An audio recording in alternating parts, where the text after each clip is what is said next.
Assalamualaikum warahmatullahi wabarakatuh. Halo kawan, apa kabar? Kenalin, gue Capik dan hari ini kita akan belajar tentang demokrasi.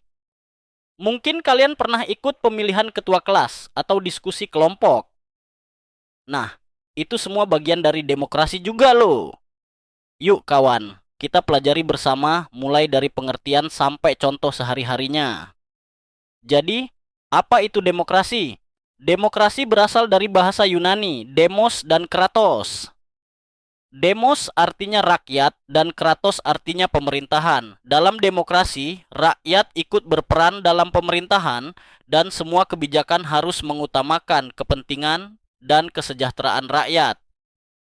Menurut Abraham Lincoln, demokrasi adalah pemerintahan dari rakyat, oleh rakyat, dan untuk rakyat. Menurut Hans Kelsen, seorang ahli hukum dan filsuf politik, demokrasi adalah sistem di mana keputusan politik dibuat berdasarkan kehendak mayoritas dan tetap menghormati hak-hak minoritas. Jadi, demokrasi bukan hanya soal memilih, tapi juga menghargai perbedaan dan memberikan ruang bagi semua suara.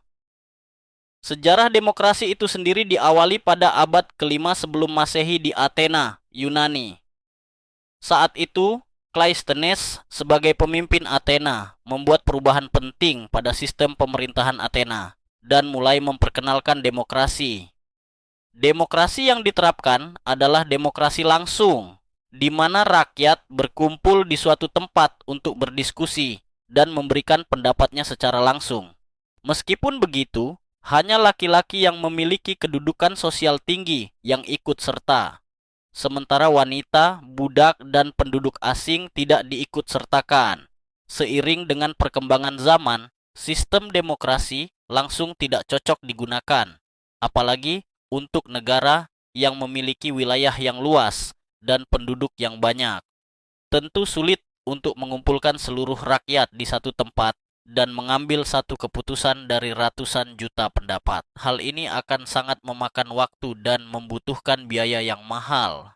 Karena itu, berkembanglah sistem demokrasi tidak langsung atau demokrasi perwakilan, di mana warga negara memilih perwakilannya untuk mewakili mereka dalam proses pengambilan keputusan. Pada abad ke-18, bentuk demokrasi perwakilan ini pertama kali digunakan oleh Amerika Serikat dengan menerapkan prinsip pemisahan kekuasaan. Tokoh yang memperkenalkan pemisahan kekuasaan adalah Montesquieu dalam bukunya The Spirit of the Laws. Konsep ini mengajarkan bahwa kekuasaan pemerintah harus dibagi menjadi 3 lembaga kekuasaan yang dikenal dengan trias politika. Demokrasi memiliki beberapa ciri utama ya kawan. 1. Pemilu bebas dan adil. Rakyat punya hak memilih tanpa tekanan. 2. Kebebasan berpendapat. Semua orang bisa menyampaikan pikiran mereka. 3. Keadilan hukum. Semua warga negara diperlakukan sama di depan hukum. Keempat, keterbukaan dan akuntabilitas pemerintah. Pemerintah bertanggung jawab kepada rakyat. 5. Adanya perlindungan HAM, seperti hak untuk hidup, beragama, dan berkumpul.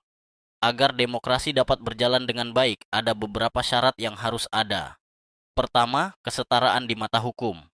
Kedua, kebebasan berkumpul, berpendapat, bergerak, dan berkeyakinan. Ketiga, pemilu yang bebas dan adil. Keempat, sistem hukum yang bebas dari pengaruh luar. Kelima, pers yang bebas dan mewakili keberagaman. Jika demokrasi tidak berjalan dengan baik, maka ketidakadilan mudah terjadi. Jadi, sekarang kita sudah tahu apa itu demokrasi dan bentuk demokrasi di Indonesia. Lalu, bagaimana kamu bisa menjalankan hak berdemokrasi sebagai seorang pelajar?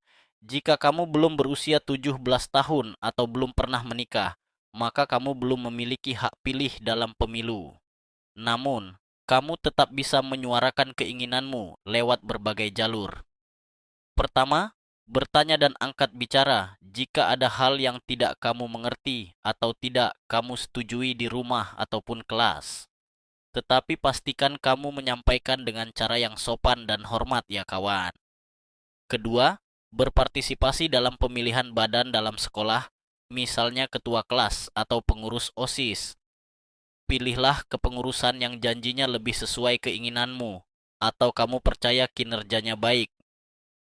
Ketiga, bergabung dalam organisasi muda-mudi yang memperjuangkan hak masyarakat. Demokrasi juga bisa kita temukan dalam kehidupan sehari-hari. Misalnya, 1. Pemilihan ketua kelas dengan suara terbanyak. 2. Musyawarah dalam organisasi siswa atau kelompok belajar. Ketiga, menyampaikan pendapat di forum sekolah.